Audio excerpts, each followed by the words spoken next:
8 months pregnant, I was given an abortion drug, blood staining the floor. Ethan rushed me to the hospital, running countless red lights while crying, and found a top gynecological expert just to save my life. On the operating table, I woke up early and heard him talking to my brother. Didn't we agree to only abort the baby? Why was the uterus removed too, Ethan? What right do you have to deprive her of the right to be a mother? Ethan's usually gentle voice was as cold as ice. Letting this child live for 8 months is the greatest mercy I could offer. Only my child with Chloe is worthy of sitting in the position of heir to the Chin family, and this is what she owes Chloe. She must pay it back. So, a perfect marriage was just wishful thinking on my part. Ethan has been in love with my fake heiress sister from beginning to end. Since that's the case, I'll fulfill your wishes. The abortion pill is so potent that Nina's body will never be able to have children in the future, and with our support, Liam's position is unshakable. Can you imagine how devastating it would be for her to wake up and find her child gone, and her uterus removed, after a long silence? Ethan's cold voice slowly sounded, "For Chloe, I must eliminate all potential dangers. This is what she owes Chloe anyway. Besides, she and Chloe are sisters. What more could she want than to raise Chloe's child?" The wound in my abdomen felt as if it had been ripped open by someone's bare hands. I seemed to see that already formed boy again, his body tinged with purplish black, struggling desperately, yet ultimately breathing his last, little by little. "If you're this absolute, I'm afraid you'll regret it in the future. Ethan, I can see clearly that you're not without feelings for Nina. If it weren't to make up for her, Chloe wouldn't have insisted on breaking off our engagement and going abroad, and still wouldn't be willing to come back," Ethan said in a light tone. "To let her have my child once is already Chloe's concession. I owe Chloe too much. I'll never be able to repay her in this lifetime," my brother said with anger. "So you insist on chasing Chloe?" The atmosphere between them froze. I lay on the hospital bed, silently shedding tears, not daring to make a sound. Why hasn't she woken up yet?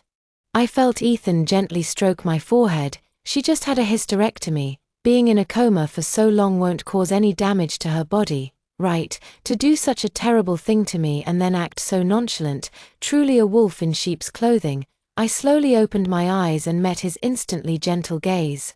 I've always been deceived by Ethan's gentle and affectionate face, thinking he loved me as much as I loved him, so when a pool of blood flowed out beneath me, I did everything I could to save the child. I spared no expense, even sacrificing my lifespan to insert a few needles into extremely dangerous acupoints, all for the sake of staying awake and having the strength to give birth. Unexpectedly, he was the real executioner. He put a potent abortifacient in my food, deliberately causing me to hemorrhage severely, and even paid a high price to hire the director of the Chin family hospital. What a venomous heart! My beloved husband, the marriage I thought was blissful and happy, was all a lie. Ethan killed me and his own flesh and blood for his illegitimate child, just so the child of the fake heiress who stole 18 years of my life could inherit the Chin family smoothly, and he dared to say I owed her. Thinking of this, I trembled all over, the wound in my abdomen throbbed, turning my face pale. But it was nothing compared to the pain in my heart.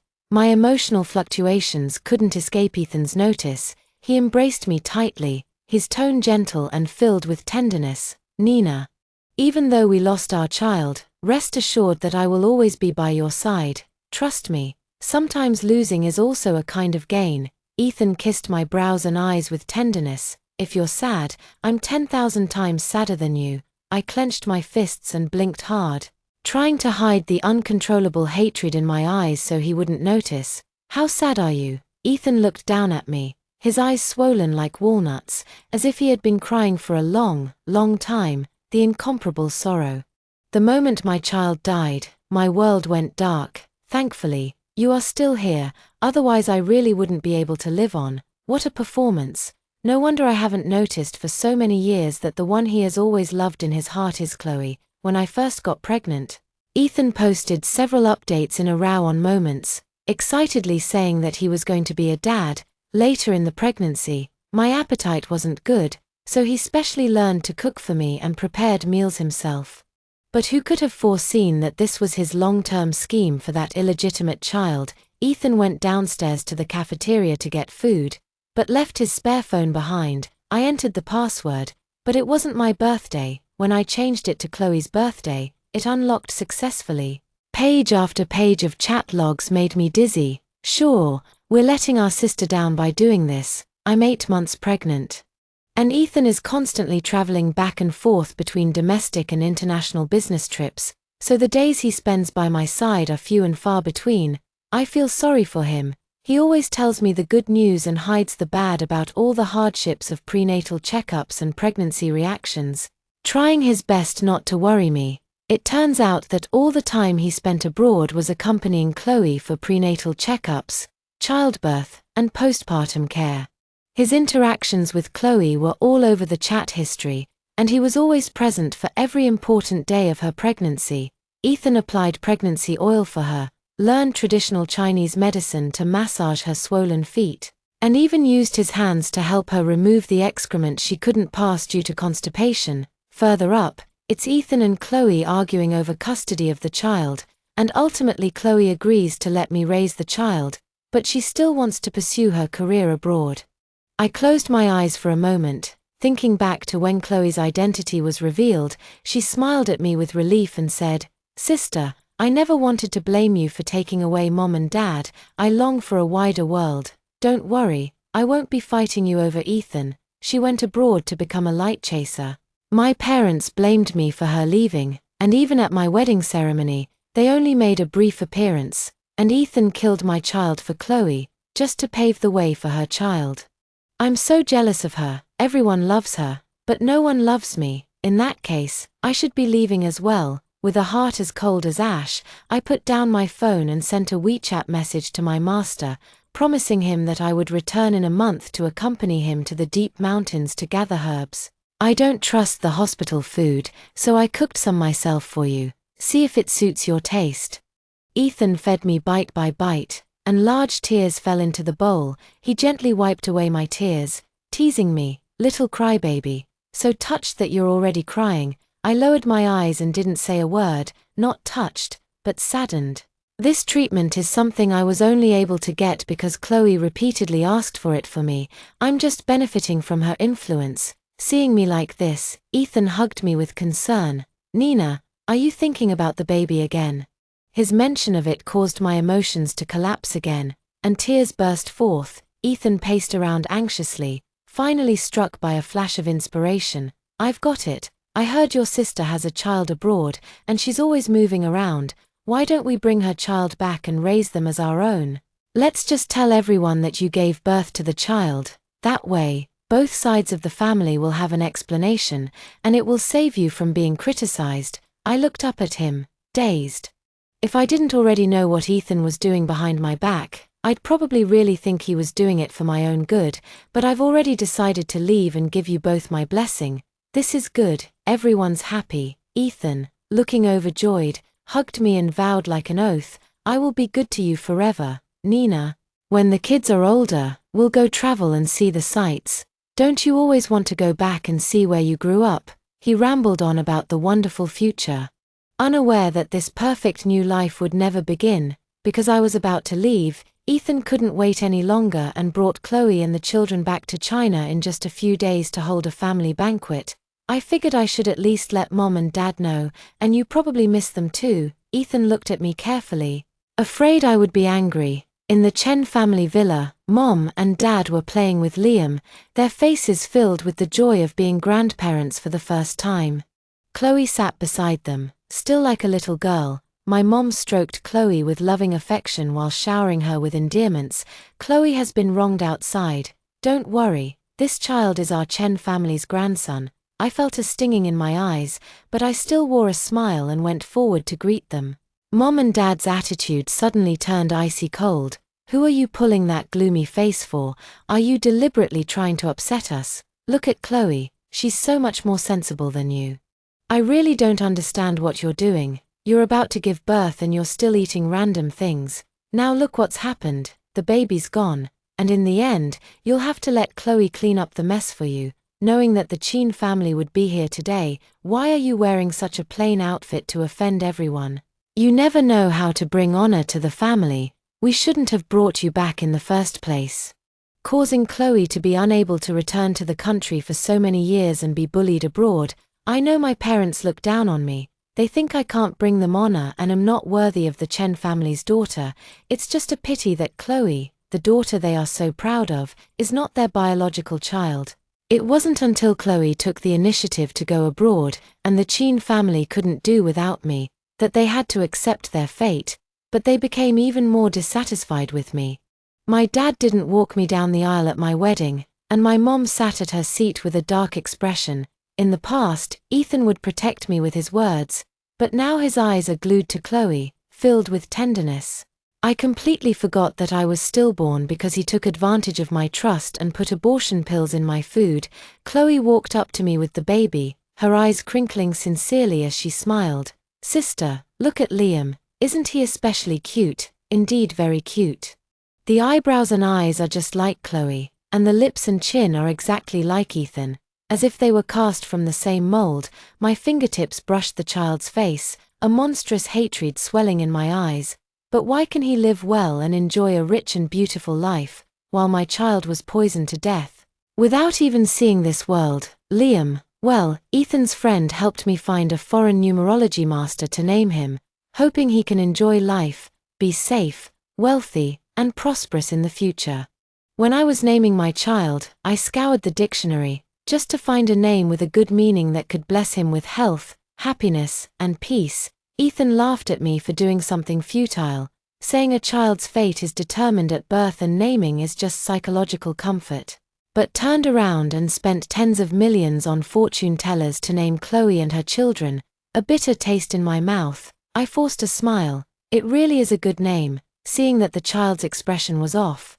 I slid my hand towards his neck, but before I could do anything, I heard Chloe scream, "What are you trying to do to my child, sister?" The next second, I was violently pushed to the ground by Ethan, who roared at me, "Nina, what do you want to do to Liam, just because your child died?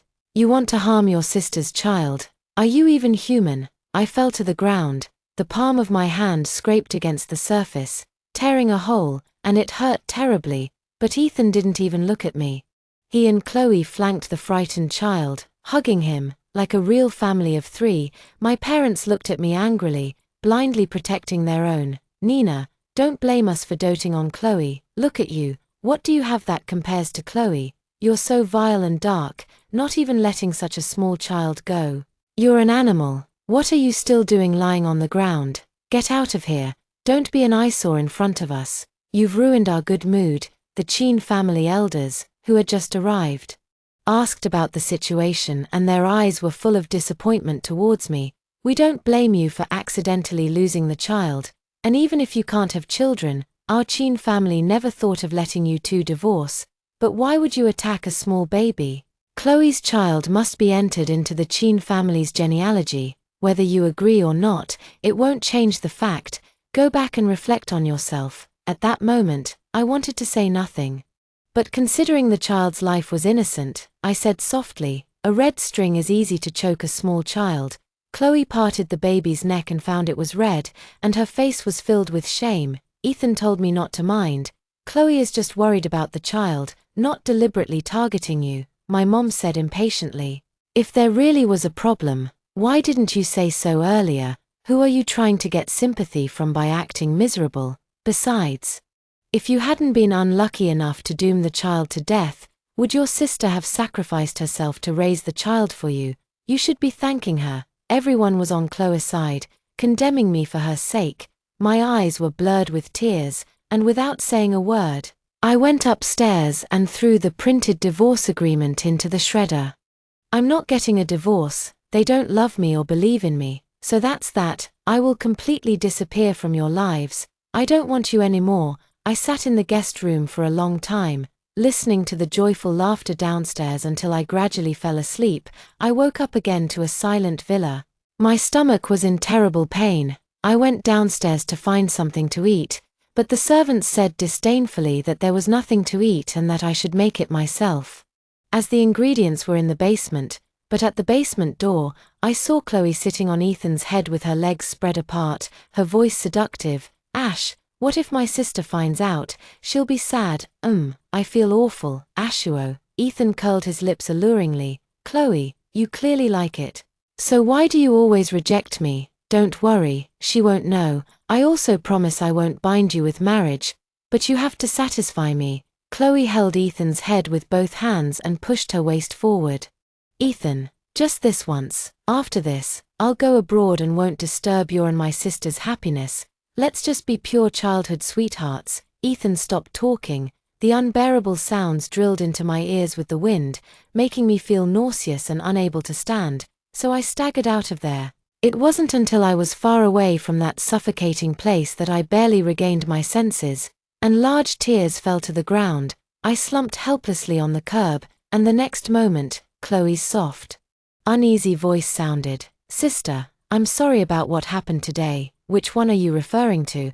I looked at her guilty, flickering eyes. It's just that I misunderstood and thought you were going to hurt Liam. I'm a first-time mom, and I overreacted to my child's safety. It wasn't directed at you. Besides, I promised Ethan that I would let you raise the child, so there will definitely be no impact on your relationship in the future. Liam will be your own child from now on. Chloe said, her eyes red and voice choked with emotion.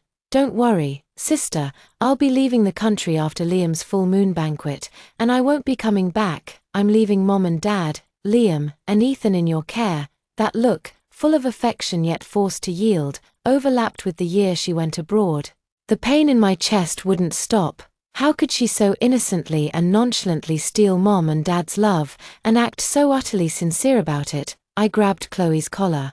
But before I could even ask a question, I was kicked away. The stones on the ground pierced my wounds, adding new injuries to the old, the pain making my vision go dark. Chloe exclaimed in alarm, wanted to come and help me, but was held in Ethan's arms. Nina, if there's anything, come at me. Chloe's soft explanation, Aisha'or isn't like that. Elder sister, she didn't. I saw everything. What are you still trying to cover up for her, from the day she came back? She never had good intentions towards you. Ethan looked at me with a dark expression. You killed your own child and still dare to target Chloe. Nina, you really are incorrigible as always. Am I incorrigible? Did I kill my own child? Tearing open the clothes at my uterus, I angrily questioned and roared. I killed my own child. I ate the food you cooked for me, and then I had a massive hemorrhage. How did my child die, and why can't I get pregnant again? Ethan said without any guilt. Did I cause a problem by cooking for you? Who knows what you ate before? You had your uterus removed because you're useless, and you still have the nerve to question me. You almost became a mother yourself. How could you bear to hurt another mother who was going to let you raise her child? Apologize to Chloe immediately. Ha ha ha, what a righteous and confident face. My child was killed and I still have to be grateful. Thank you. I suddenly bowed deeply, then turned and left. Ethan's heart suddenly panicked, feeling like he was about to lose something, but he shook his head again, thinking it was just a fit of pique. Once Chloe left, he could coax Nina, and she would definitely forgive him. A few more days passed, and it was Chloe's and my birthday. Ethan spent lavishly on Chloe, with drones and fireworks lighting up the entire night, trending on various hot searches one after another. The Chen family also booked the Grand Hyatt Tower for Chloe. Playing birthday wishes in rotation, I cooked myself a bowl of longevity noodles and packed up all my belongings to distribute to the homeless people nearby. The next day, they seemed to just remember it was my birthday yesterday, and my brother, feeling guilty, express delivered a cake to me. Ethan sent a necklace as a gift through his secretary, and I squatted by the trash can, slowly burning all the wedding photos and marriage certificate until they turned to ash, scattering in the wind. Early on the third morning, Ethan called me. Nina, I forgive you for what happened in the past. Dress nicely for the full moon banquet today. I'll have my secretary pick you up at noon. I smiled and agreed, as if I truly had no resentment. After hanging up the phone, I changed into the old clothes I was wearing when I was found and headed straight to the hotel.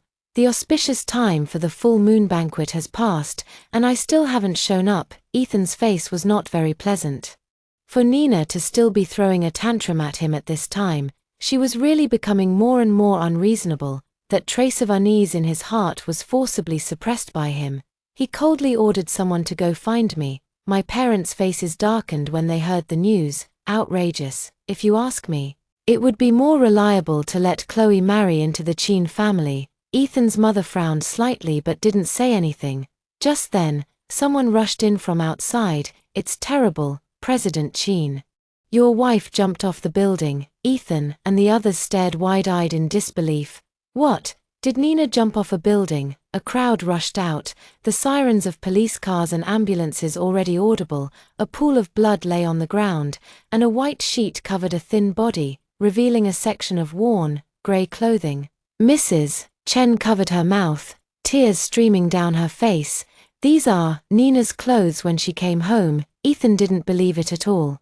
He rushed past the police line and roared at them to uncover the body so he could see it. Who are you? I'm her husband. I'm her lover. These words, spoken without hesitation, made Chloe, who had run out with him, turn pale instantly. She bit her lip and stepped forward to comfort Ethan, but before she could say anything, the next second, a pre-edited video was played on the big screen in the square, starting with me sitting at home eating longevity noodles and saying something, "Mom and Dad. All these years you've resented Chloe and me fighting over you. Now I'm giving you back to her. The debt of being born needs to be repaid with blood, and I'm repaying you, Ethan. Marrying you is the biggest regret of my life. You disgust me." Featuring Chloe and Ethan's action videos, the conversation between the two was also played clearly. Finally, there's the conversation where Ethan instructed the doctor to remove my uterus, the truth about my child's death, and the huge revelation that Ethan forced me to raise Chloe, his child. Ethan was trembling all over, his face pale. So Nina knew everything all along. He thought Nina was immersed in the pain of losing her son and should be sad and helpless, unable to take care of these things. He didn't expect that she would wake up early at the cost of her life to protect her child. He even thought he was hiding it well, and presumptuously believed he would have a better future with Nina. What despair must Nina have felt, waking up on the operating table to hear herself and the doctor talking. Ethan didn't dare to think about it anymore. His mind exploded into a blank. Everything about the Jew dynasty drifted away from him in that moment. Only Nina's voice and smiling face echoed in his mind, and that child, he glanced at that child. She was very pretty, resembling Nina a bit more. He personally strangled the crystallization of his love with Nina. The onlookers were also stunned, sparking a heated discussion. Holy moly. A lawless CEO actually exists in real life, killing his own child for a mistress, removing his wife's uterus. None of these things are things a human could do. The Chin family and password is going to fly. The Chen family is really something, not caring for their own flesh and blood, but treating someone with no blood relation like a treasure. Chloe's birthday parties must cost tens of millions every year, but I've never seen them celebrate Nina's birthday even once. And I don't believe that her family didn't know she was suffering so much. I'm afraid they pushed Nina to the brink before she jumped. This Chloe is a master. She stole the real heiress's parents and brothers when she was a child. And now she's stealing her husband. She seems to do nothing, but in reality, all the benefits go to her. The real heiress can't compete with her. Their voices were loud, and Chloe's little face grew paler as she looked at Ethan with unease and confusion. Sure. Did I kill my sister? Why did this happen? I never wanted to ruin things between you two. Ethan ignored her and lunged again towards the ambulance that was about to close. But in the next second he was grabbed and took a heavy punch to the face. Jason's eyes were red, his face full of resentment towards Ethan. You scum, you killed my sister. I want you to pay with your life. Back then, you were wavering between Chloe and Nina, a coward who made my sister bear the consequences for you. You beast, I'll kill you. His fists rained down on Ethan's face. The latter stood still and let him hit. The Chin family rushed up and pulled Jason away, shielding Ethan behind them. Mrs. Chin said in a deep voice, there must be some misunderstanding. We will hire professionals to verify the authenticity of these videos and give the public an explanation. My son and Chloe have a good relationship, but there is absolutely nothing inappropriate. The father of her child is unknown. Our families are friends, and coupled with Nina's grief over losing her son, we only wanted to solve the problem for her sister. We discussed this matter with the Chen family a long time ago. The reason we don't plan to announce it is to prevent the child from feeling inferior about their background and to avoid giving others a handle to use against them. We hope everyone will be rational and not spread false rumors. These words carried a hint of threat, and the onlookers were just watching the show, naturally not wanting to get involved in trouble, so they all backed away. The Chen family, however, did not cooperate with her PR efforts, angrily denouncing, "Bullshit. You caused our daughter's death and you're trying to confuse the issue here. This video is not a composite at all. Your son was clearly married to Nina, but he still cheated with Chloe and even harmed his wife and killed his child for her. This is antisocial personality disorder. He must be arrested and sentenced." The Chen family immediately brought in appraisers, who determined on the spot that there were no issues with the videos. Their close sister-daughter is dead, and they want to get justice for Nina. Mrs. Chen's face turned cold as she recklessly retorted, "The one our family wanted to marry in the first place was Nina. She is a descendant of your Chen family. If you don't cherish her yourselves, how can you expect others to? Ethan is at fault. But can your family claim innocence? Chloe seduced my son. Who knows if she instigated this murder, or even if she planned it, or perhaps it was planned by your Chen family. She's trying to drag the entire Chen family down with her." The Chen family members were indignant and started tearing into Mrs. Chen on the spot, a chaotic scene of dogs fighting each other. Chloe tried to mediate, but Mrs. Chen, who used to be kind and gentle towards her, suddenly pushed her away with a look of disgust. "Jinx, stop pretending to be a good person." Her parents and brother, who had always doted on her, also wore expressions of indifference, suspicion swirling in their eyes. "Why did you interfere in your sister's marriage, Chloe? Are you deliberately trying to force her to death? That's not it. That's not how it is." Chloe covered her face and wept bitterly, unable to understand why she was suddenly being condemned by everyone, and why the relatives who once loved her were now glaring at her with hostility. She ran to Ethan, longing for him to protect her as he always had, but she saw him distraught, crying and laughing. "Nina, I was wrong. Please come back, okay? I won't be with Chloe anymore. I only want you. I'm just begging you to come back." Chloe cried and said, Please help me. I really didn't mean to make my sister jump off the building. You know me, I bought a plane ticket to go abroad a long time ago. And I've just been waiting to hand over Liam to you today before leaving forever and never coming back. I have no intention of destroying your marriage. Why doesn't anyone believe me? Why did my sister choose to jump off the building today? If she was unhappy with me, why didn't she say so? If she didn't want to, she could have just told me. Why did she do something like this, making things so difficult for me now? He used to feel his heart ache as if it would shatter at the sight of Chloe shedding a single tear. Ethan would have gladly killed the whole world just to see her smile. Now, looking at her pitiful, innocent, and ignorant appearance, he suddenly finds her repulsive. His gaze fell on the birthday banner behind Chloe that hadn't been taken down yet, and he remembered Nina cooking longevity noodles for him all alone, and his heart clenched painfully. How sad Nina must have been then. They and the Chens had forgotten her birthday. But the vested interest group Chloe innocently said at this time that she was not wrong, and brazenly asked Ninoe she didn't speak up if she was unwilling. Ethan stared at Chloe and asked coldly, "Chloe, are you really as innocent and harmless as you make yourself out to be? Back when Nina and I got married, you would send me photos of you chasing the northern lights every other day. You keep saying you don't want to ruin my marriage, but every time you play hard to get, hooking me and not letting go, and the time you and I got carried away. It was because you called me in the middle of the night crying, saying you were being followed. I was worried about you and took a flight to find you overnight. Are you innocent? Where are you innocent? Nina's death is partly my fault, and even more so yours." Chloe trembled all over, looking to the Chen family for help. But before they could speak, Ethan interrupted with a sneer. "You Chen family members were also the last straw that killed Nina. Don't forget, yesterday was her birthday. But you put on a big show for an adopted daughter. After saying that, he ignored the police's obstruction and rushed into the ambulance. Ethan held the bloody body and said tenderly, "Nina, don't be afraid, your husband is here. It's just a pity that this time, no one responded to him anymore." Arriving at the hospital, no matter how crazy Ethan became, he couldn't get into the morgue. He could only watch helplessly as the police who arrived escorted him away, further and further from his Nina.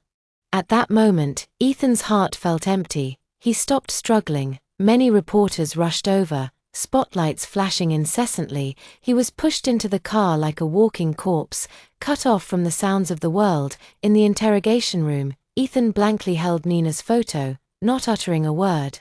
As if he couldn't hear whatever the police were asking, the Nina in the photo looks younger than she does now, with lively eyebrows and eyes, though a bit dark and thin. This was taken by Ethan the year she was found and brought back to the Chen family. "I didn't expect that after all these years, he would only have this one photo. While he has tens of thousands of photos of Chloe, if he could go back in time, he would definitely take many photos of Nina, smiling, crying, walking, cooking for him, and their photos together. He would never be impatient again." Ethan held the photo tightly, as if he were embracing Nina, his mind echoing with her words from the past. "Sure, I'm telling you, the baby is super healthy, strong as an ox. I told you a long time ago that even though I look thin, my body is actually really strong. After all, my master is a TCM, traditional Chinese medicine, master, and I took my pulse. It's a boy. Your family has hope for an heir. How about we have a daughter in a couple of years and she takes my surname?" It was only at this moment that Ethan understood just how much Nina had trusted him back then to unknowingly consume the food laced with abortion pills. Unfortunately, he understood it too late. In the interrogation room, the man wailed like a child who had lost his whole world. The police shook their heads. If only he had known this would happen. What a scumbag. Did he think he could escape legal responsibility by staying silent? Premeditated murder. The evidence is conclusive. The death penalty is a certainty. The Chin family is here, saying he has a mental illness and requesting bail pending trial. Ethan was quickly released from the police station. Outside the door, Chloe arrived. She threw herself into Ethan's arms, sobbing helplessly. "Ashuo, you're all I have. Please don't leave me, okay? I know it's hard for you to accept your sister's sudden passing, but the deceased are gone, and those of us who remain must look forward. Life goes on. I've explained things to my parents as well, and I won't be going back. Mrs. Chin has also agreed that I can leave this heartbreaking place with you to heal. From now on, our family of 3 will live a good life together." Okay, having said that, she raised her head, looking at Ethan with anticipation.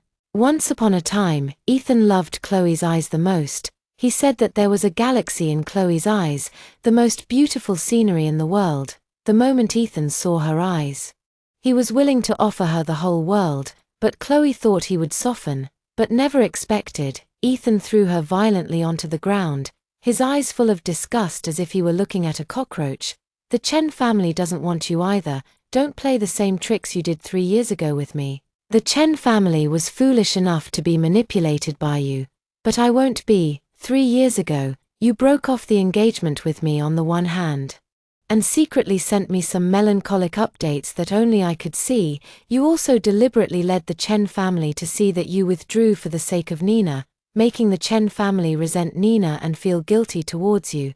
Then you seduced me, got pregnant, and wanted to force Nina to leave completely. Right, because you knew that temporary guilt doesn't count for much, only when Nina completely gives up on us and leaves us.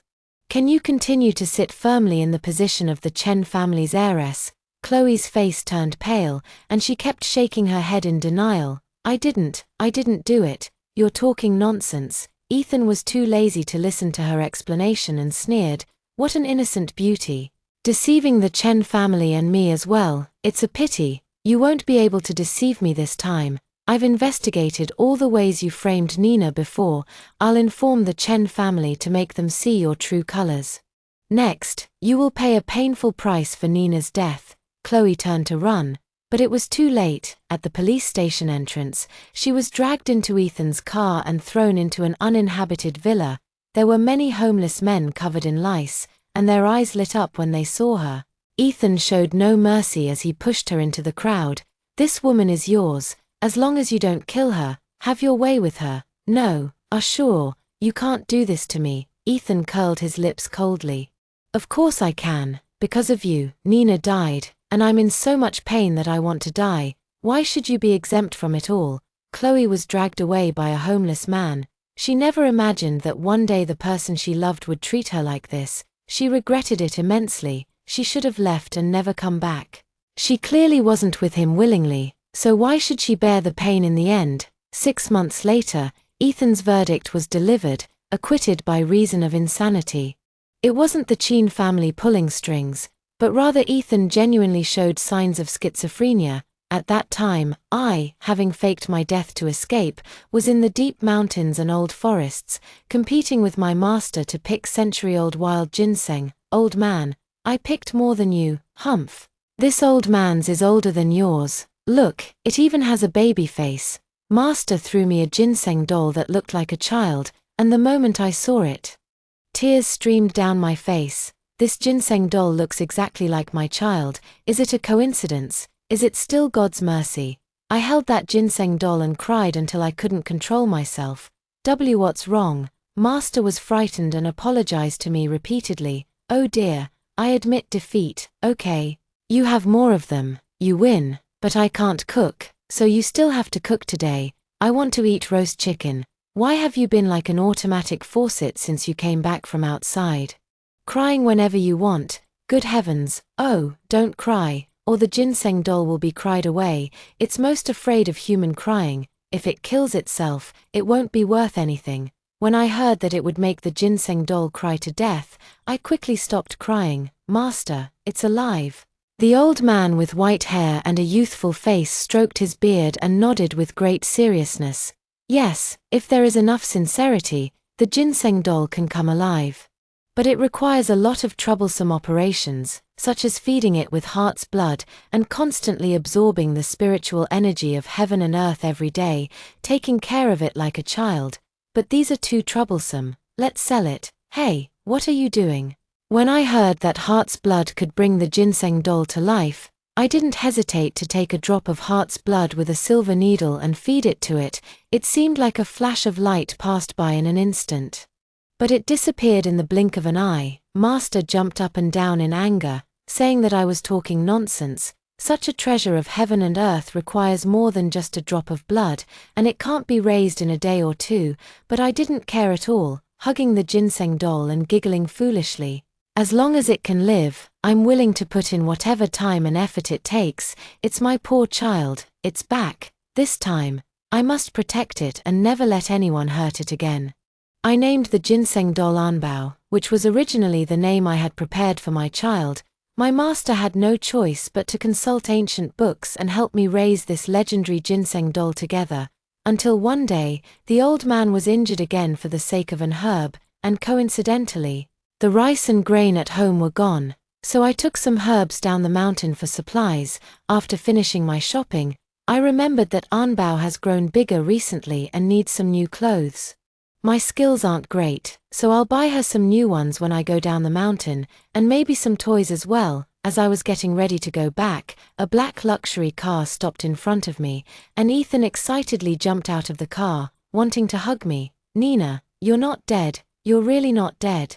Do you know how much I've missed you since you've been gone?" I dodged his embrace. Ethan's eyes were full of sorrow. "You hate me, don't you?" "I know it was my fault back then. I shouldn't have deprived you of your right to be a mother because of Chloe's seduction. After you left, I kept thinking, if we hadn't gone that far, how beautiful and healthy our child would be now, how happy we would be." "Nina, I know I was wrong." I listened to his nonsense indifferently, unable to muster even the slightest emotional reaction. "There are no ifs." Ethan's face was pale, and he lowered his head with a bitter smile. "I know my sins are grave. I haven't been able to sleep at night for the past 6 months. Chloe has also been tortured by me to the point of being unrecognizable, but I still can't forget you. Later, I came to the place where you grew up, only here seems to still have your aura. That day, I accidentally discovered you. I was extremely excited. But I didn't dare to disturb you. I originally thought that I would be satisfied as long as I could see you from afar, but I'm too greedy. I always think back to my mistakes, thinking that if I could start over, I would definitely make up for you. Nina, I know what I'm saying might be shameless, but can you give me a chance to make it up to you? I chuckled speechlessly. What makes you think I'll start over with you just because you apologize? Can't you see that I'd rather die than have anything to do with you? It's a complete joke for a murderer to ask for my forgiveness. If you really want forgiveness, why don't you turn yourself in? Ethan's face turned pale at my words, and he could barely stand. He mocked himself. You're right, I don't deserve forgiveness, I should atone. He took out a card and handed it to me. I know money can't make up for it, but I hope it makes you feel better. I didn't take it, so he had to leave it on the ground, hoping I would pick it up. Goodbye, Nina. He looked at me deeply, turning around with reluctance. Behind him, I saw the Chen family. They had arrived long ago, but stood a few steps away, looking as if they wanted to recognize me but dared not. Nina, why did you fake your death and deceive us? Do you know how heartbroken and sad Mom and Dad were because of your death? I coldly retorted. Oh, Mrs. Chen, how much sadness and grief do you have? The moment Madam Chen's name was mentioned, my mom immediately covered her mouth and burst into tears. She collapsed into my dad's arms, her eyes filled with guilt. Nina, Mom is sorry. Your parents shouldn't have treated you unfairly, but please believe that our love for you is the same. When I heard the news of your death, my heart stopped. You are a piece of flesh that fell from my body. How could I not love you? I directly exposed them. Stop being so fake here. You don't love me, nor do you love Chloe. Otherwise, why would you turn a deaf ear to the way Ethan treated her? Isn't it because her affair with Ethan was exposed, causing you to lose face?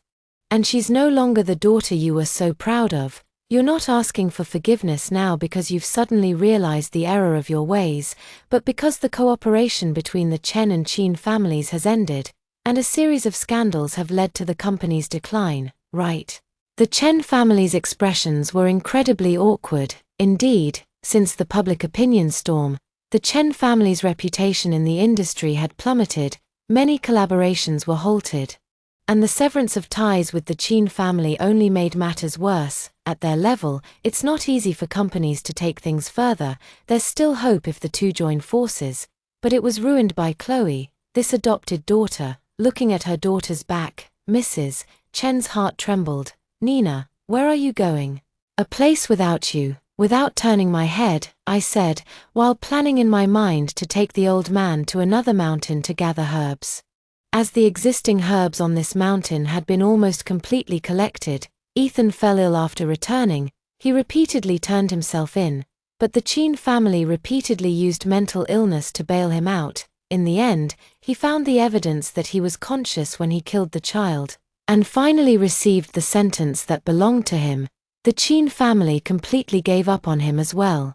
I also received Ethan's large transfer before his death, with the note, "Sorry, I hope I can make it up to you in the next life." A chill ran down my spine, and I donated all the money, only hoping that my ill-fated relationship with Ethan would end and we would never meet again. Meanwhile, the Chen family's business was getting worse and worse. Chen's parents were killed in a car accident on the way to a business negotiation.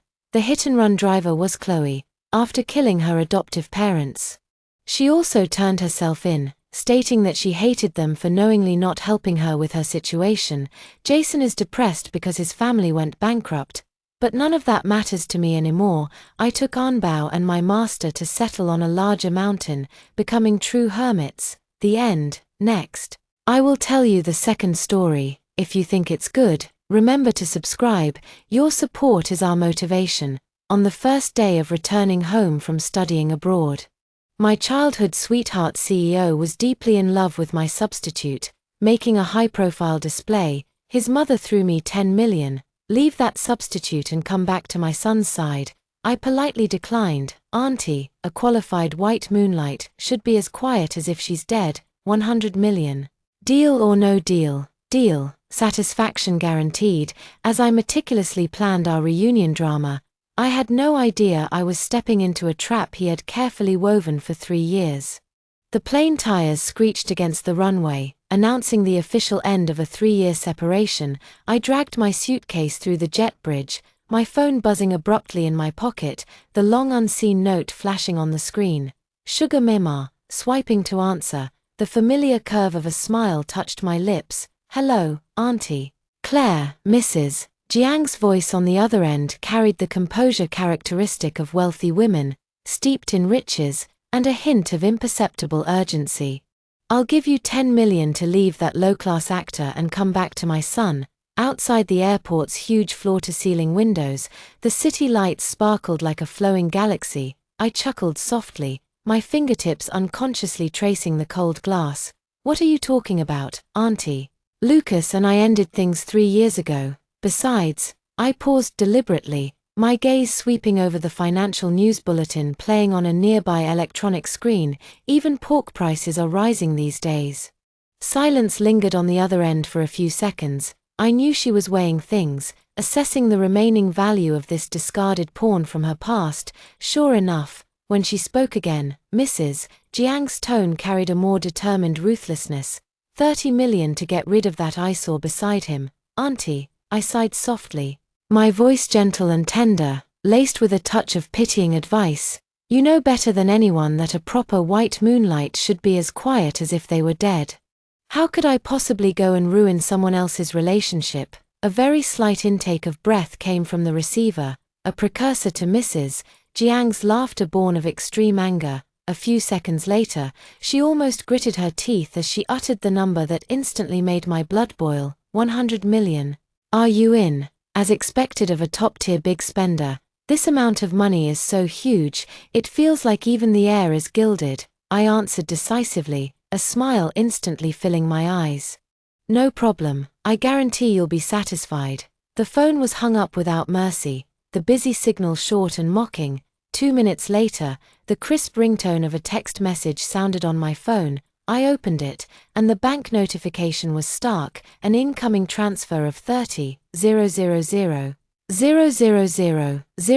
RMB, the tacit understanding of a long-term client, the generous prepayment, so skilled it was exhilarating.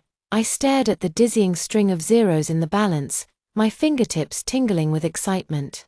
At that moment, the massive LED screen occupying the entire wall above suddenly switched scenes. The clear voice of the financial news anchor filled the entire arrival hall. Breaking news, Jiang Group President Lucas splurges again today. He spent 50 million to purchase a top-tier Riverview mansion for popular actress Sophia, reportedly as an anniversary gift. The camera zooms in at the right moment. Lucas's face is rendered in ultra-high definition on the screen, every detail visible. 3 years have completely washed away the boyishness of his youth, chiseling out the cold, resolute contours of a mature man. His brow bone is deep, his nose bridge high and straight, his thin lips are pressed together, and he exudes an aloof aura that keeps strangers away, only when he tilts his head slightly, his gaze falling on the woman nestled beside him. Does that ice-sealed gaze sparingly reveal a hint of warmth? And beside him, Sophia was exquisitely made up, her beauty breathtaking. That face bore a 5-part resemblance to me, especially the slightly upturned corners of her eyes and the perfectly sculpted tip of her nose. She was practically a finely tuned version of Claire. I stood there, watching the perfect couple on the screen bathed in the glow of cameras and envious eyes. The corners of my lips slowly curving into a silent arc. Lucas, so you're into using stand-ins too? The memory of that torrential rainstorm 3 years ago flooded back into my mind with icy dampness. The sudden death of my parents, the downfall of the Bai family. I was like a rag that had been wrung dry, ruthlessly thrown out of the house by those so-called relatives. It was Lucas who held me tightly in the rain, soaking wet and shivering like a leaf. The boy's scalding temperature was transmitted through his soaked shirt, his voice hoarse with desperation. Ching-ching, don't be afraid. I will protect you, I swear. At that time, he had nothing but a fervent heart. He carefully presented that heart to me, treating it as a priceless treasure. But by then, reality had already beaten me into a state of clear-headedness and coldness, sincerity, that was the cheapest thing of all. So, when Mrs. Jiang threw the $10 million check in my face, demanding that I leave Lucas completely. I barely hesitated. On the day I left, Lucas's phone rang madly all night. And in the receiver was his desperate and broken plea, "Ching-ching, don't go, I'll take care of you, I can afford to, please, don't leave me." The boy who always held up a sky for me cried for the first time like a helpless child, and I just gently said into the phone, "Be good, stop it." Then, with a tap of my finger, I dragged all his contact information into the dark, never-to-be-seen blacklist, a stand-in. I scoffed silently, my fingertips swiping across the cold phone screen. Precisely submitting my resume to Zheni Jewelry Design Company, the most prestigious subsidiary of the Jiang Corporation. On the resume, the name Claire and the string of gold emblems representing international heavyweight design awards were enough to open the doors of any top jewelry company.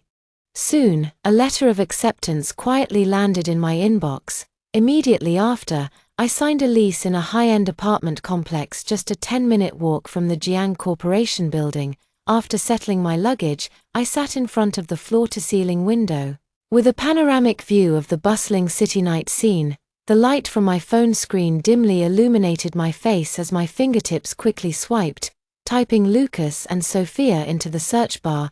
A torrent of information cascades down.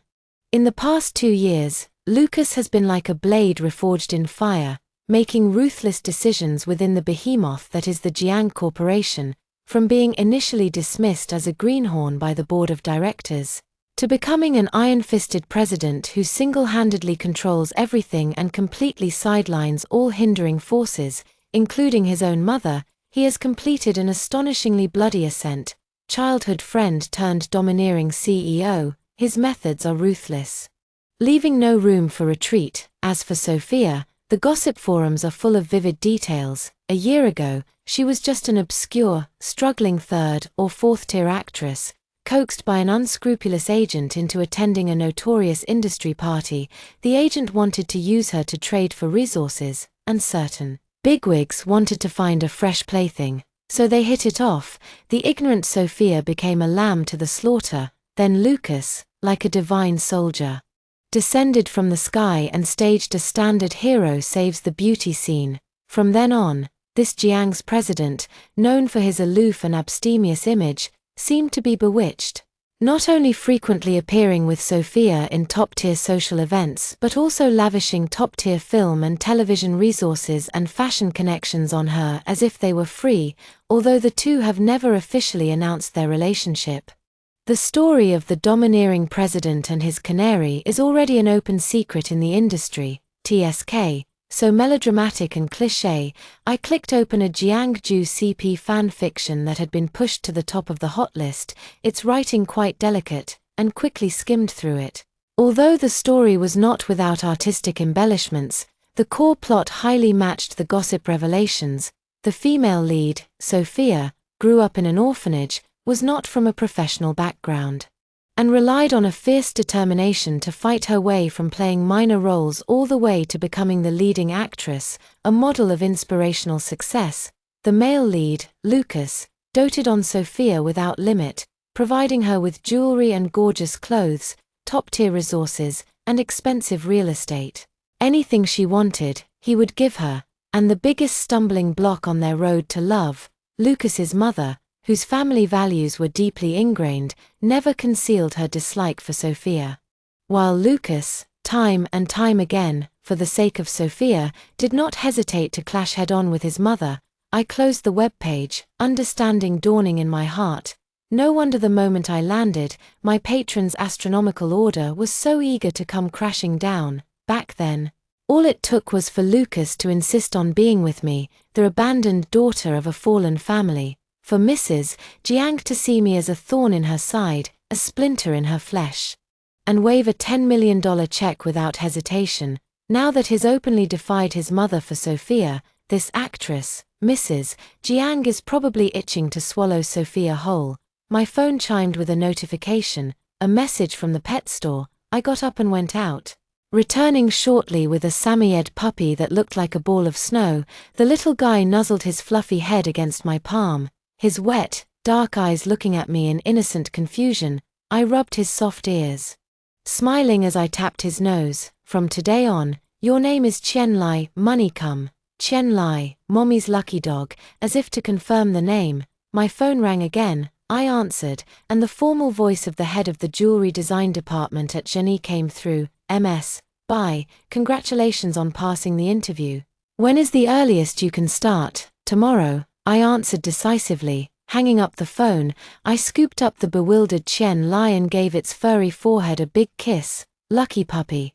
Mommy's money has really arrived. The next morning, dressed in a well-tailored white silk shirt and black high-waisted wide-leg pants, topped with a crisp, beige trench coat, the stiletto heels echoed crisply and confidently on the gleaming floor tiles of the Jiang Corporation lobby. I headed straight for the floor where the design department was located. Wow, you're Claire, as soon as I pushed open the glass door of the design department.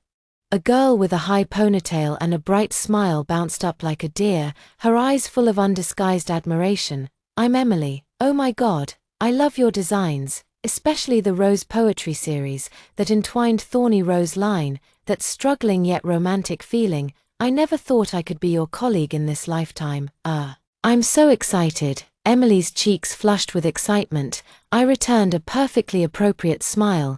Thank you for your appreciation, Rose Poetry. It is indeed a very special piece of mine. After all, the core inspiration for that series was Lucas. It was those love letters, delivered punctually to my desk drawer every day that summer, bearing the fragrance of roses and written in vigorous handwriting. Emily's enthusiasm was like a little sun, pulling me along to familiarize myself with the environment, introducing me to colleagues, and not forgetting to share all kinds of true and false gossip circulating in the company. I listened with a smile, quickly matching faces and names. The atmosphere of the design department was open and vibrant, with walls covered in inspirational sketches and photos of cutting-edge works. 2 days later, on a morning, the calm air of the design department was stirred by Emily's hushed but excited voice. Big news, Qingyi. According to reliable sources, the big boss, CEO Jiang, is coming to inspect our design department this morning with his family.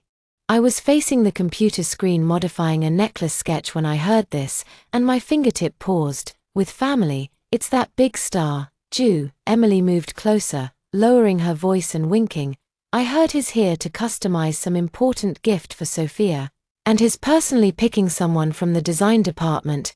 This is a golden opportunity to witness a CEO and his darling wife spreading sweetness up close. Lucas and Sophia, an encounter this soon. Thoughts raced through my mind. But my face remained calm. I simply picked up my makeup bag, smiled at Emily, and said, I'm going to touch up my makeup. In the bright mirror of the bathroom, a face with delicate features and cool eyebrows and eyes was reflected. I carefully traced my eyeliner, accentuating the natural upward curve at the corner of my eyes to make it more charming. Lightly swept on a layer of peach blush, and then dabbed on a watery, red bean paste-colored lip gloss. When meeting an ex, even if they are just an ex, you must never lose in terms of aura. The news of Lucas's impending arrival was like a stone thrown into a calm lake. The design department maintained a facade of professional business, but the tension and gossip in the air were almost palpable. It wasn't until the department head, a middle-aged man with a receding hairline, respectfully led a man and a woman out of the elevator that the entire open-plan office fell silent. Lucas, in a handmade, custom-tailored dark grey suit, stood tall and upright like a pine tree. His aura so powerful it seemed to make the surrounding air freeze. One hand was tucked into his trouser pocket, while the other was intertwined, in a perfectly natural way, with the fingers of Sophia beside him. Sophia wore the latest champagne-colored dress of the season, her makeup impeccable, and she leaned against Lucas like a little bird, a sweet, pampered smile on her face. Together, they were indeed a dazzling and eye-catching couple. Emily gently poked my arm from behind, her voice filled with suppressed excitement. Hey, what are you spacing out for? The boss is calling all of us from the design department to gather in the main conference room. I retracted my gaze from the doorway, concealing all emotions in my eyes, and quietly entered the conference room with the flow of people. Lucas naturally took the head seat at the long conference table. his posture relaxed yet exuding an invisible pressure. As we filed in, his gaze seemed to sweep across the doorway casually. The instant my figure entered his line of sight, I distinctly caught an extremely subtle flicker in his deep pupils. However, that flicker was as fleeting as an illusion. The next moment, his gaze had slid over me with complete indifference, as if I were merely a stranger he had never seen, and landed on the supervisor. An indescribable pang of bitterness quietly spread from a corner of my heart. I quickly suppressed this inappropriate emotion and expressionlessly found a seat towards the back. The supervisor nodded obsequiously at Lucas and Sophia, his face full of flattering smiles. President Jiang, Miss Ju, all the core members of the design department are here. What do you think? Lucas didn't look at the supervisor, but instead tilted his head slightly, raised his chin towards Sophia beside him, and said in a tone of unprecedented gentleness and indulgence, "Everyone's here, take your pick." Sophia immediately blossomed into a sweet smile, her eyes sweeping over us as she said in a delicate voice, "I'm so sorry to bother everyone at work. Your President Jiang insisted on personally handling our 1-year anniversary gift, saying he wanted to give me a surprise. Next, the selected designer will have to work hard." As she spoke, her gaze drifted towards me intentionally or unintentionally. "The sickeningly sweet smell of romance is making me dizzy," Emily whispered in my ear, then muttered with a hint of doubt, "Qingye, is it just me? I feel like you and Miss Ju look a bit alike, especially the profile and eyes." Before I could respond, Sophia's voice rang out again. With just the right amount of surprise and curiosity, I heard the new designer, Claire, is here too. I really admire Ms. Bai's design style. Can I meet her? Instantly, everyone in the conference room turned their attention to me, as if I were under a spotlight, meeting those inquisitive, curious, and even slightly theatrical gazes. I raised the corners of my lips in a professional, perfect curve, stood up calmly, and stepped forward. "Hello, Miss Ju, I'm Claire." Sophia's gaze carefully swept across my face, and then she revealed an even more brilliant and meaningful smile. "Miss Bai is indeed a woman of both talent and beauty. I have been following your work for a long time, especially your fusion of Eastern classical elements and modern lines, which is very unique. I didn't expect." She paused, her eyes flitted. "We not only have similar aesthetic tastes, but even our appearances share a bit of a wonderful connection. Here he comes." Beneath the seemingly intimate greeting lies an undisguised probing and subtle provocation. However, that's exactly what I wanted. I'm not one to suffer in silence like a shrinking violet. Indeed, I tilted my head slightly, my smile flawless, but my gaze was like an ice-tipped needle, lightly sweeping across the rigid face in the main seat. "I'm also very surprised. After 3 years, Mr. Jiang's taste is as consistent as ever." "Consistent?" I raised my hand, gracefully tucking a stray strand of hair behind my ear, my sight precisely capturing Lucas's suddenly cold, sharp as a knife gaze, and continued to add slowly, going around in circles. "His eyes always remain on this type." The barb in these words was too obvious. Sophia's perfect smile instantly froze, a trace of anger flashing in her eyes. Lucas suddenly stood up from his seat, his tall figure bringing a strong sense of oppression, his dark eyes fixed on me, his thin lips pursed into a cold, straight line, his voice laced with undisguised sarcasm. "Consistent, it's better than some people who are ruthless and heartless, even worse than the dead." The air in the conference room instantly dropped to freezing point. The supervisor broke out in a cold sweat, his eyes like knives, silently roaring the words "court death." The other colleagues didn't dare breathe, exchanging frantic glances, the flames of gossip burning fiercely. "Qing, you're quite the jokester." Sophia quickly adjusted her expression, her face once again adorned with an impeccable sweet smile. She strode forward, cleverly interposing herself between Lucas and me, blocking his murderous gaze, affectionately taking my arm. She spoke in a deliberately light tone, yet with an undeniable emphasis. "Then it's happily decided. Aki's anniversary surprise for me will trouble the great designer Bai to put his heart into it. I believe that with your talent, you will surely be able to design a piece that satisfies us both." "Of course, it's my pleasure," I smiled, retracting my arm, my tone professional and devoid of emotion. According to my work process, custom designs require a 30% deposit of the total project cost. Please have Miss Ju or President Jiang arrange for financial coordination. The entire conference room fell into a deathly silence. The supervisor's already sparse Mediterranean hairline seemed to have dimmed even further. He looked at me with eyes that seemed to regard a warrior about to be sent to the guillotine, full of desperate condemnation, as if to say, "You're finished, you're completely finished." Lucas radiated an aura of terrifyingly low pressure. He sneered, the sound like shards of ice scraping against glass. "Don't worry. I understand the rules of the great designer buy, not a penny will be missing from you." After speaking, he didn't even look at anyone, striding away with long legs, radiating an aura of chilling aloofness, and slamming the door behind him. Sophia's face paled, and she glared at me fiercely before hurrying after him. The conference room door slammed shut with a bang, the echo reverberating in the silent space. The supervisor seemed to have been drained of all strength, and he leaned on the conference table, looking at me with heartbroken grief, his voice trembling. "Claire, did you only see tall and handsome in President Jiang's departing figure just now?" I blinked, feigning innocence. "What else? Wrong, it's a volcanic eruption, it's the wrath of thunder." The supervisor thumped his chest, spittle almost flying into my face. "A bright future. A glittering ladder to success was right in front of you. And you actually tore it down yourself and burned it as firewood. What on earth were you thinking?" The supervisor huffed and stormed off. The gazes of my colleagues were complex and varied, some sympathetic, some astonished, but mostly gleeful. Watching the show, only Emily came over with a worried expression, lowering her voice. "Chingye, I know you're straightforward, and talented people are often a bit arrogant, but this is the workplace. You have to bow your head when you should, and be tactful when you should. Who is President Jiang? Crushing us little designers is no different than crushing ants."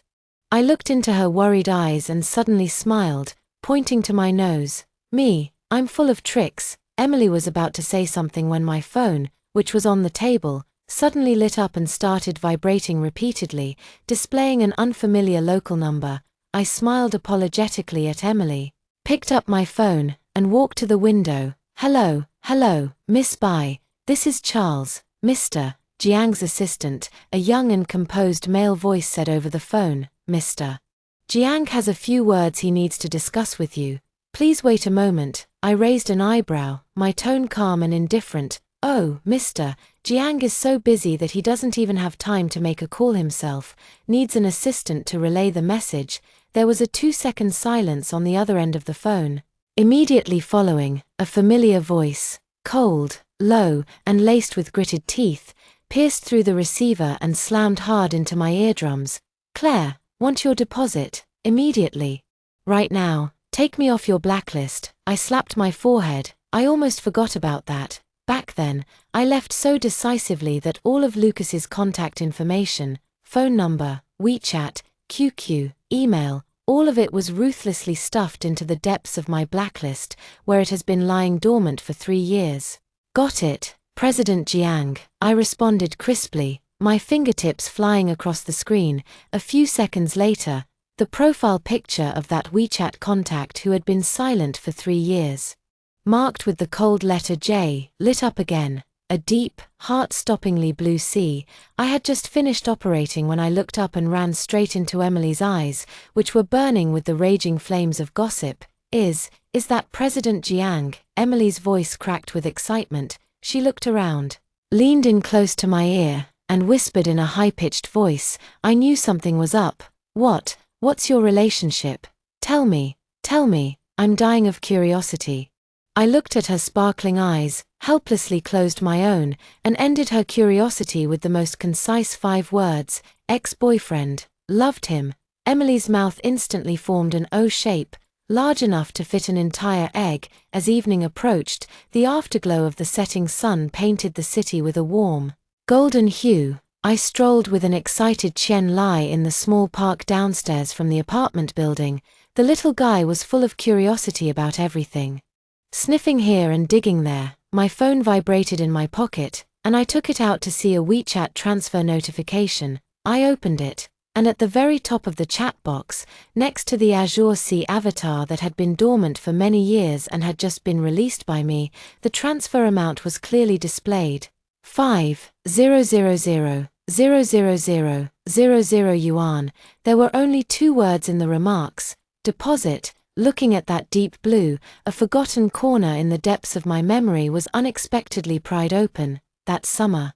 The cicadas chirped noisily, and the air was so thick it felt like it couldn't be dissolved. For some reason, I suddenly became obsessed with Jay Cho's Coral Sea, listening to it on repeat every day, humming the line "Seabirds fall in love with fish," just an accident even while walking down the street. I also became fascinated with drawing imagined seascapes on my tablet.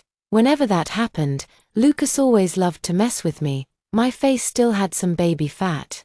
And he especially liked to poke my cheeks with his fingers, grinning and saying, "You like the sea so much, I'll buy you an island someday, so you can look at it every day." Every time, I would jump up and down in anger. "Lucas, how many times have I told you, don't touch my face?" The boy grinned triumphantly, revealing a mouthful of white teeth, smiling like a silly, simple-minded golden retriever.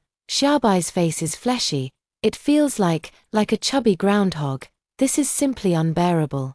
In a fit of anger, I drew a picture of a boy sitting alone on a reef island with his back to us, and fiercely held it up to him as a threat. "Say I look like a groundhog again, and I'll throw you, this landlubber, onto a deserted island to feed the fish." The tide of memories receded suddenly. I stared at the familiar, lonely blue sea avatar on the screen, my fingertips pausing slightly. He actually kept this picture all along, and used it as his avatar. But wasn't he afraid of water since he was a child, only daring to splash around in the shallow end when swimming? Woof, woof woof. The leash in my hand tugged, and Qian Lai barked excitedly at a brightly lit pet store across the street, then turned its head, gazing at me with its wet, pleading eyes. I followed its gaze and saw the store where I had bought dog food and snacks for it last time. The window display was full of various cute pet toys and canned food. Not bad memory for such a small thing, I chuckled, crouching down to rub Qian Lai's fluffy head. The little guy immediately nuzzled my palm with his head, sticking out his pink little tongue, utterly endearing. The inexplicable emotion in my heart was dispelled by his silly appearance. I patted him with a smile. "All right, today your mom just received a fortune. Let's go, let me take you on a shopping spree." Qian Lai cheered, if dog barks could express emotions, and dashed forward on his short legs. I held the leash in one hand, opened WeChat with the other, promptly accepted the 5 million, and casually sent a cheeky sticker to the sea avatar. "Generous boss, JPG." The next morning, the supervisor's phone call came. His tone unprecedentedly amiable and even a little cautiously ingratiating. "Qingye, President Jiang has instructed that designing a gift for Miss Ju is of paramount importance. So, during this time, you can focus on the design at home and don't need to clock in at the company. For any communication needs, just connect directly with President Jiang's side. Salary and bonuses will be paid as usual. Do a good job." I hung up the phone contentedly, hugged Qian Lai who was still soundly asleep, and enjoyed a long-lost natural awakening. The sunlight streamed through onto the sofa, warm and cozy. I nestled on the sofa, stroking Qian Lai's soft fur every now and then, enjoying the rare leisure. The phone SMS notification tone rang abruptly. I lazily picked it up and took a look. It was a bank notification. 50,000,000 yuan had been deposited into the account. Sugar daddy, final payment. I counted the long string of zeros and sat up in surprise. We've only just started. The progress bar has barely moved. How could my sugar daddy suddenly be so generous? Does he think I'm too slow and is using money to spur me on? This heavy spur took immediate effect. I instantly felt filled with endless motivation. I turned over and sat up, holding the tablet, and tapped on the blue sea avatar. "President Jiang, do you and Miss Ju have any special ideas or requirements for the specific design direction of the anniversary gift, such as material preferences, style inclinations, or whether there are special commemorative elements that need to be incorporated. Message sent successfully. 5 minutes later, the phone vibrated. Lucas, words can't explain it. Come to my office for a face-to-face meeting at 3 p.m., right on cue. I immediately sprang from the sofa and rushed into the walk-in closet. I chose an elegantly tailored, hazy blue silk shirt, paired with white high-waisted, cropped trousers, creating a look that was both professional and feminine. My makeup was meticulously applied, a seemingly natural look that emphasized clean, clear skin and naturally rosy lips, with a hint of innocent allure in my eyes. At precisely 3 in the afternoon, I arrived punctually outside the CEO's office on the top floor of the Jiang Corporation. Charles's assistant was already waiting at the door, and upon seeing me, a subtle and fleeting complexity flashed in his eyes, followed by a respectful gesture to usher me inside. The office space was enormous, with a minimalist modern style and huge floor-to-ceiling windows offering a view of the bustling CBD skyline. Lucas sat behind a large black desk, looking down at a document. Hearing the noise, he looked up. In the moment our eyes met, I clearly caught a fleeting brightness deep within his eyes, like a flame suddenly leaping beneath a calm ice surface, though it vanished in an instant, so quickly that one could almost mistake it for an illusion. He wore a finely tailored black shirt today, the buttons meticulously fastened to the very top, his Adam's apple sharply defined, exuding an aura of asceticism and coldness, yet damnably charming. President Jiang, I greeted with a smile. He put down the documents, leaned back slightly. His gaze paused on my face for a few seconds before he spoke indifferently. You're here, sit. His tone was calm and without inflection, revealing no emotion. I sat down in the chair opposite him, getting straight to the point. Opening the tablet and bringing up several design templates, pushing it across the desk.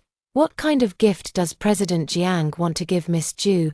Bracelets and rings are relatively simple and can incorporate elements that are meaningful to you.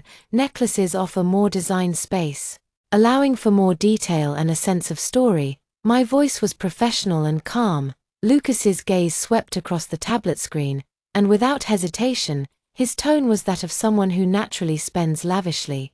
The whole set, necklace, bracelet, earrings, ring, everything, of course. I maintained a professional smile, my fingertips sliding across the screen as I brought up a more detailed package. In terms of style, in the style of Rose love poem. Lucas interrupted me, his gaze returning to my face, his tone as indifferent as if he were discussing the weather. My smile instantly froze on my face. An uncontrollable surge of anger erupted from the bottom of my heart. Shooting straight to the top of my head, I put away the tablet. The professional fake smile on my face vanished, and my voice turned cold. Impossible. Lucas raised his eyebrows, seemingly surprised by my strong reaction. Rose poems is the most private memory between my ex-boyfriend and me. I stared at him, enunciating each word clearly, and I believe Miss Ju would definitely not want her anniversary gift to be imbued with the memories and emotions of another woman. I regret that I cannot fulfill President Jiang's request. Oh, Lucas's lips curled into a very faint, very cold arc. He leaned forward slightly, his deep black eyes seeming to penetrate the heart, with scrutiny and an indescribable mockery. Miss Bai cares so much about Rose love poem.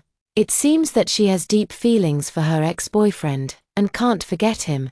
I met his gaze without flinching, even with a touch of reckless abandon. Yes, after all, the dead cannot be brought back to life, and that is my only remaining, and most precious, remembrance of him. Bang! Lucas slammed his palm on the heavy mahogany desk, the loud sound echoing in the spacious office. He suddenly stood up, his tall figure instantly creating a powerful sense of oppression, and strode to me in a few steps, looking down at me with terrifyingly gloomy eyes, his voice as if dredged from an ice cellar.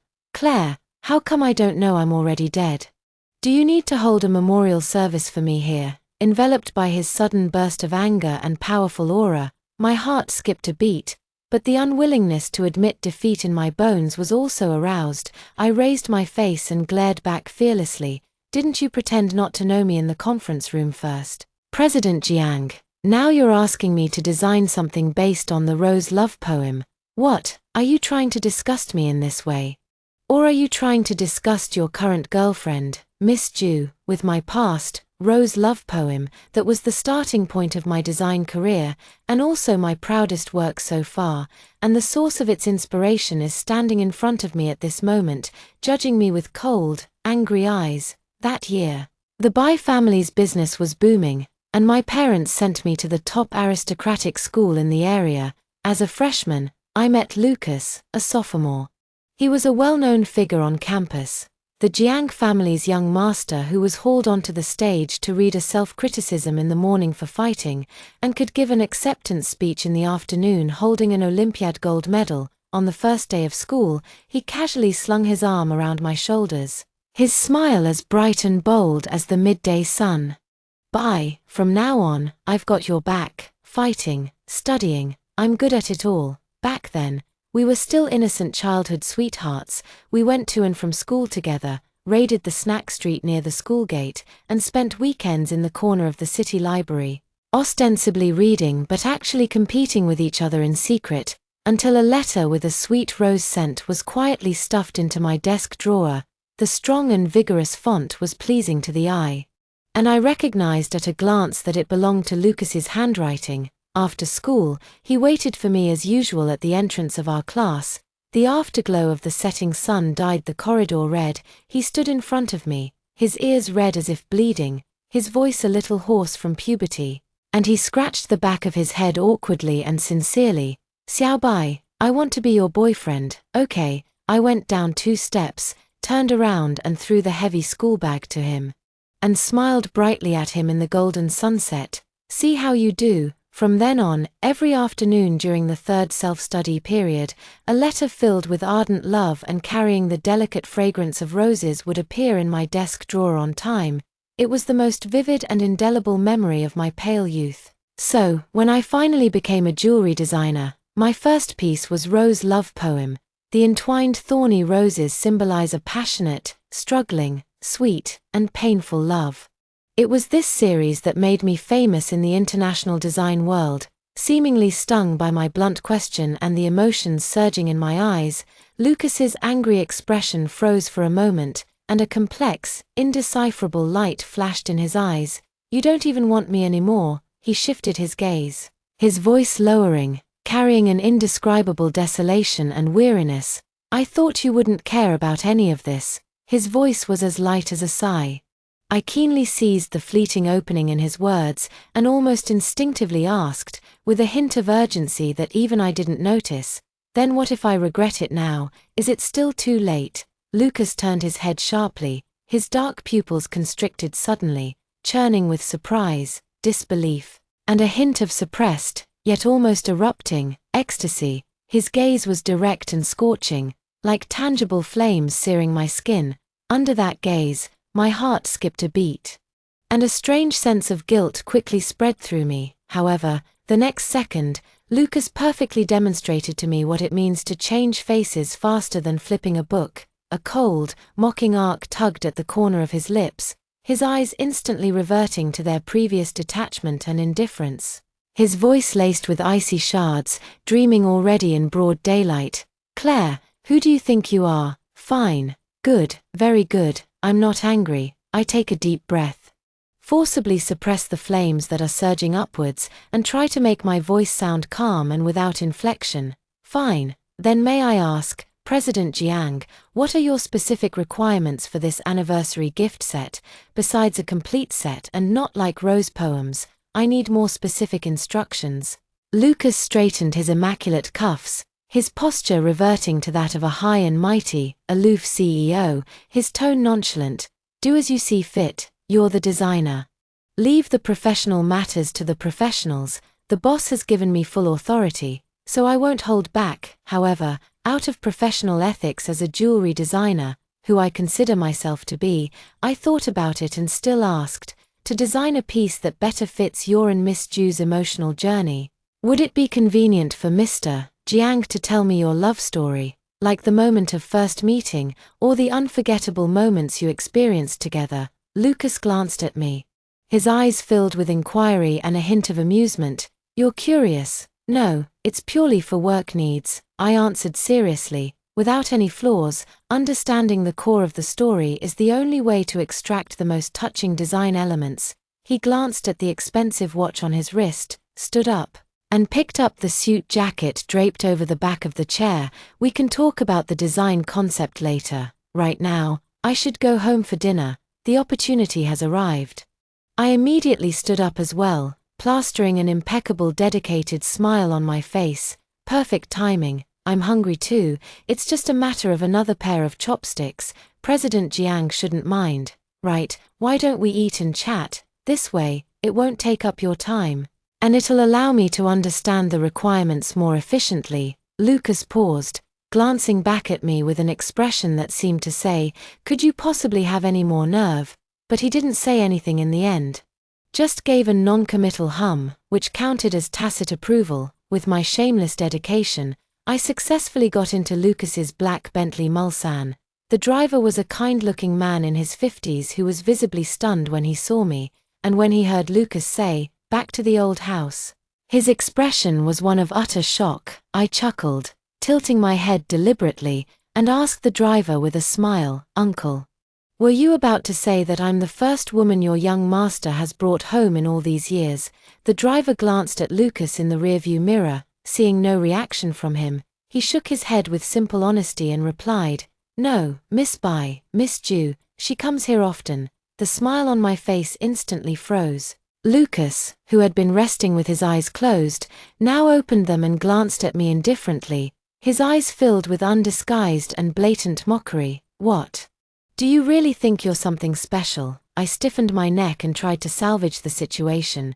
"Just kidding to liven up the atmosphere. Mr. Jiang, are you being too serious? Are you lacking a sense of humor?" Lucas snorted with laughter, closed his eyes again, and didn't bother to pay me any more attention. He and I sat side by side in the spacious back seat, but there seemed to be an invisible demarcation line between us. I leaned against the left window, and he leaned against the right window, the distance as far apart as two strangers sharing a ride.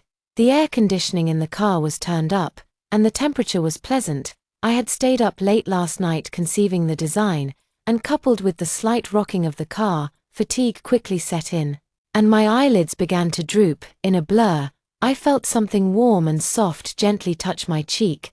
The touch was very light, with a hint of cautious probing, like a feather brushing over it.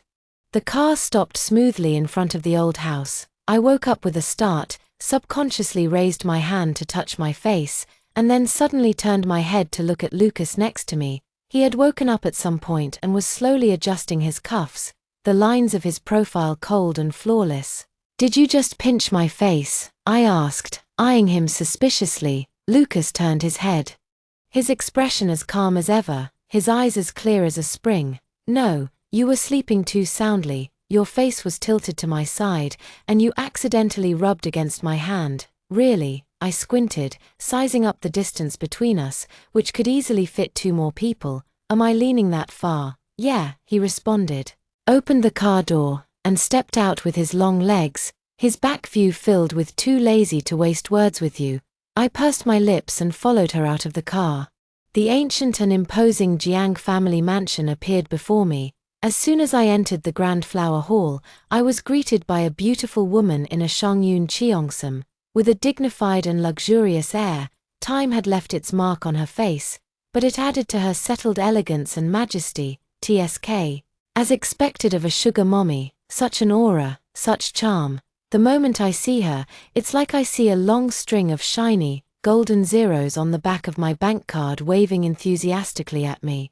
My lips immediately curved into an incredibly sweet and sincere smile. "Hello, Auntie. Long time no see, you're still so young and beautiful." "Ching, Mrs. Jiang saw me, a hint of surprise flashing across her well-maintained face. Her gaze darted between me and Lucas, who followed behind. Immediately, a light of delight and satisfaction burst from her shrewd eyes, and she gave me an approving, knowing look. "Oh, you child, you didn't even tell Auntie you were coming back. Come in and sit down. What brings you here so suddenly? Did you come back with ACI?" I put on just the right bashful smile. "Auntie, I'm here to talk to President Jiang about some work matters. It just so happened to be lunchtime, so I shamelessly followed along to freeload a meal. I'll be intruding on you today, tush."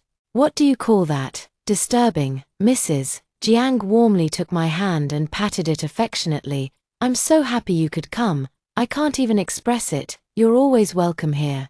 Come over and play often when you have time, chat with me."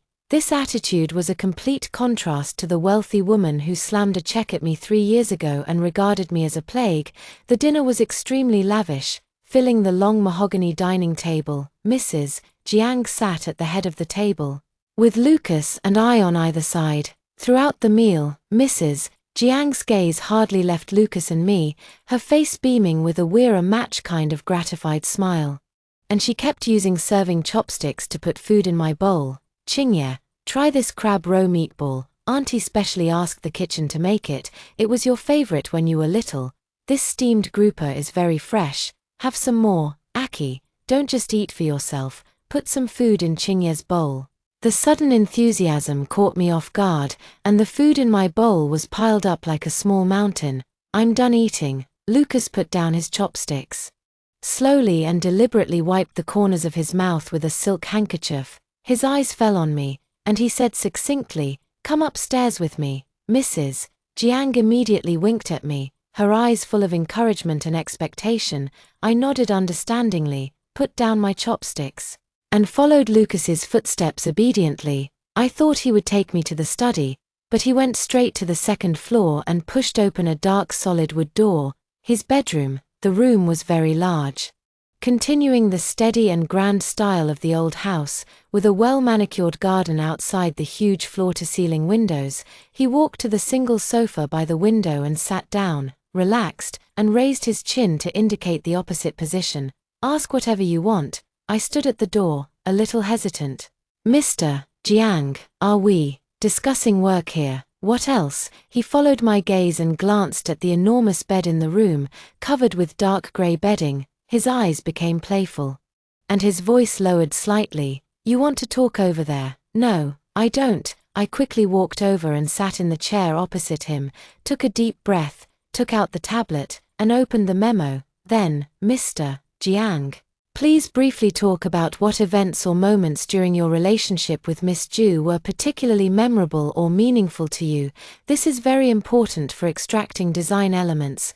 Lucas leaned back in the sofa, crossed his legs, and cast his gaze out the window at the heavy dusk. He began to tell the romance between him and Sophia in his flat tone, comparable to a news anchor, from the heroic rescue at their first encounter, to taking her to a charity gala, to giving her the female lead resource in a big-budget movie. The plot highly matched the version circulating online. Unfortunately, his storytelling skills were not even as good as those of the gossip forum netizens, flat and emotionless. It made my eyelids start to droop again. When he talked about taking her to Hokkaido to see the snow last Christmas, I finally couldn't help but cover my mouth and yawned a little. "That's all." He finally finished his report, turned his head, and caught me before I could completely suppress my yawn. His brow furrowed slightly. "Boring, a little," I frankly admitted, closing my tablet and standing up. "Well, if there's nothing else to add for now, I'll take my leave. Thank you for your hospitality, Auntie." Lucas didn't say anything, just raised his chin, indicating the direction of the door. His eyes clearly said, "The door's over there, good riddance." Jerk, I cursed inwardly, but still wore a proper smile on my face, slowly walking towards the door. When my hand was on the cold doorknob, I stopped and looked back. Lucas was looking down at his phone, the light from the screen illuminating his hard jawline, not giving me a single glance. An indescribable impulse seized me in an instant. I bit my lower lip, hardened my heart, and suddenly turned around, trotting back to him in a few steps. "Lucas," I called him. He raised his head at the sound, his deep eyes carrying a hint of displeasure and inquiry at being disturbed. "Now is the time." In the instant before he could fully react, I leaned down, my target precisely kissing his tightly pressed thin lips. The touch was cool, carrying his unique, crisp scent, a fleeting touch. Like a cat that had successfully stolen cream, I quickly turned around in his stunned gaze. opened the door, and ran out without looking back, my heart pounding wildly in my chest. I ran too fast and missed the phone with the black screen in his hand, and even more so, the light in his eyes after the ice layer shattered. Unrestrained, overflowing, and filled with a triumphant smile. Well, that's all for today's story. If you like this video, please subscribe. We will continue to update more exciting stories and look forward to seeing you next time.